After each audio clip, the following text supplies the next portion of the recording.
ఏంది చెప్పండి. రైట్ రజితారెడ్డి గారు సార్ సమయం లేదు మేడం ప్లీజ్. సార్ ఏదైతే ఈ కాంగ్రెస్ నాయకులు మాట్లాడే మాటలు ఎట్లున్నాయంటే దయ్యాలు వేదాలు వల్లించినట్టే ఉన్నది అర్థం. ఎందుకంటే కాళ్ళకు చెప్పులు లేవని మాట్లాడుతుండే ఈ బ్రదర్. ఎవరికి లేవండి కాళ్ళకు చెప్పులు?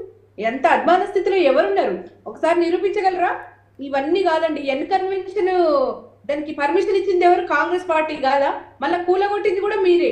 పర్మిషన్లు ఇస్తారు, కూలగొడతారు. ఏదో రాష్ట్రానికి దేశానికి మంచి పనులు చేస్తున్న బిల్డప్ ఎందుకండి? వీళ్ళు డైవర్షన్ కోసం వేసే ప్రతి ఎత్తు కూడా చిత్తు అయిపోతుంది. వీళ్ళకు డ్యామేజ్ చాలా ఎక్కువ స్థాయిలో ఉంది, అది గమనించాలి. కేవలం కేటీఆర్ గారు టార్గెట్ వీళ్ళకు. కేటీఆర్ గారు విషయంతో విజ్ఞానంతో వివేకంతో విరుచుకుపడుతుంటే ఆ విలక్షణ విధ్వంస దాటికి వీళ్ళు విలవిలలాడిపోతున్నారు కాంగ్రెస్ నాయకులు. మీ హైడ్రా దెబ్బతోని రియల్ ఎస్టేట్ డమాల్ అయిపోయింది. ఇక మీ నోటి తీట ఏదైతే ఉందో అది దాంతో ఫిలిం ఇండస్ట్రీ కూడా మటాష్ అయిపోయింది. అసలు ఏం చేద్దాం అనుకుంటున్నారో తెలుస్తలేదు హైదరాబాద్ ని కానీ తెలంగాణ రాష్ట్రాన్ని కానీ. మరి మీ మహిళా మంత్రులు ఇలా మహిళా లోకానికి కలంకం తీసుకొచ్చిర్రు.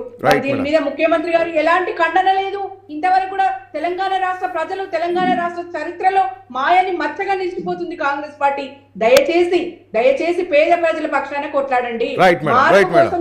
మిమ్మల్ని ఆ మార్పు ఏదో మంచిగా చేసి చూపించండి. మంచి చేస్తున్నామని మీకు అనుకుంటే సరిపోదు. ప్రజలు అనాలే, ప్రజల పక్షాన ఉండండి. డెఫినెట్ గా బీఆర్ఎస్ పార్టీ కొట్లాడుతుంది. మీ అబద్ధపు హామీలను మిమ్మల్ని బయటకు లాగే ప్రయత్నంలో బీఆర్ఎస్ పార్టీ ఉంటుంది. డెఫినెట్ గా పేద ప్రజల పక్షాన తెలంగాణ రాష్ట్ర ప్రజల పక్షాన కొట్లాడతాం. డెఫినెట్ గా కాంగ్రెస్ పార్టీ చిత్తుగా ప్రజల మధ్యలో మీకు ఏమంటారు, మీరు చేసే ప్రతి పని కూడా ప్రజలకు విరుద్ధంగా ఉంది. ప్రజా పక్షంలో మీరు ఉండండి. అంతేగాని మీరు ఏదో సాధించినట్లుగా మీరు ఏదో గొప్ప పనులు చేసినట్టుగా మీకు మీరు చెప్పుకుంటే సరిపోదు అనేది.